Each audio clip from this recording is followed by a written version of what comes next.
बागपत नामक एक गांव में कुलदीप नाम का लड़का रहता था, जो सिर्फ अपने कमरे में ही रहता था। ना कहीं जाता था, ना किसी से मिलता था। अपने कमरे में अपने ही मम्मी पापा को भी नहीं आने देता था। उसकी मम्मी कुलदीप के लिए खाना भी उसके दरवाजे पर रखकर चली जाती थी। एक दिन आकृति नाम की गरीब लड़की कुलदीप के घर आती है काम मांगने के लिए। कुलदीप की मम्मी को काम वाले की बेहद जरूरत थी, तो वो एक पल भी सोचे बिना आकृति को काम पर रख लेती हैं। आकृति घर का काम करती है और फिर कुलदीप के कमरे की तरफ चल देती है सफाई करने के लिए। आकृति जैसे ही दरवाजे पर हाथ लगाती है, तभी कुलदीप की मम्मी उसको पकड़कर बाहर खींच लेती हैं। आकृति, तुम इस कमरे में कभी नहीं जाओगी, ना काम करने ना किसी और वजह से। आकृति कुछ नहीं पूछती उनसे, पर उसको अजीब लगता है और मन में एक जिज्ञासा आती है ये जानने के लिए कि आखिर कमरे में ऐसा क्या है जो मैं कमरे में नहीं जा सकती। आकृति सोचती है कि जिस दिन कोई घर में नहीं होगा तभी मैं जाकर देख सकती हूँ और काम करने लगती है फिर से। आकृति, एक बात बताओ मुझे।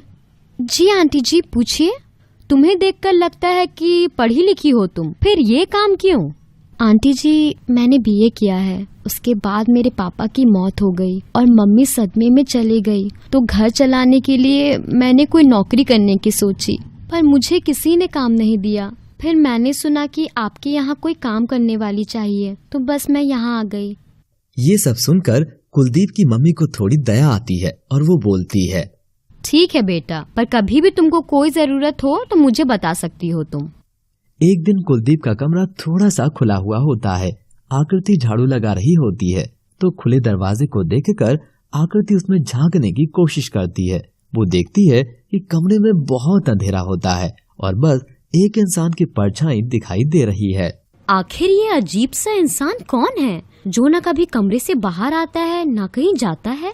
इतना बोलकर आकृति कमरे में जाने ही वाली होती है कि कुलदीप फ्लावर पॉट फेंक कर गेट पर मारता है। निकलो बाहर मेरे कमरे से, कौन हो तुम? तुम्हारी इतनी हिम्मत कि तुम मेरे कमरे में घुसने की कोशिश करो। इतना बोलकर कुलदीप अपने मम्मी पापा को आवाज मारता है। आकृति तब भी गेट पर खड़ी ही थी और कोशिश करती है कि अंधेरे में से कुलदीप एक बार दिखाई दे जाए, पर परछाई के अलावा उसको कुछ दिखाई नहीं देता। कुलदीप के मम्मी पापा भागे भागे आते हैं। क्या हुआ बेटा, तुम ठीक तो हो ना? ये कौन है जिसकी इतनी हिम्मत कि मेरे कमरे में घुस रही थी? इसको समझाया नहीं कि इस कमरे में कोई नहीं आता? बेटा, मैंने बोला था, पर हो सकता है कि ये भूल हो गई हो। मैं समझा दूंगी उसे। मम्मी गुस्से में आकृति को खींचकर बाहर लाती हैं और मम्मी वहाँ से चली जाती हैं। आकृति की नजर कुलदीप के उस बंद कमरे की तरफ ही थी। किसी न किसी बहाने आकृति उस कमरे के पास जाती है, पर एक तो वो कमरा बंद था और दूसरा कोई न कोई आ ही जाता था। एक दिन कुलदीप के मम्मी पापा को रिश्तेदारी में जाना होता है, तो वो कुलदीप को बोलने के लिए उसके कमरे के बाहर खड़े हो जाते हैं और बोलते हैं, बेटा कुलदीप, क्या तुम चलोगे हमारे साथ? हम कहीं बाहर जा रहे हैं। पापा, कितनी बार बोला है कि मुझे परेशान मत किया करो। आपको पता तो है मैं कहीं नहीं जाता, नहीं है पसंद मुझे। आप लोग जाओ यहाँ से। कुलदीप के घर वाले आकृति को बोलते हैं, आकृति, हम बाहर जा रहे हैं, तुम कुलदीप के दरवाजे पर रख देना, पर गलती से भी अंदर मत जाना। ठीक है आंटी जी। इतना बोलकर कुलदीप के मम्मी पापा चले जाते हैं। आकृति मन में सोचती है, एक बार जाकर देख तो लूं, आखिर इस कमरे में कौन रहता है जो कभी मैंने बाहर नहीं देखा इस कमरे के।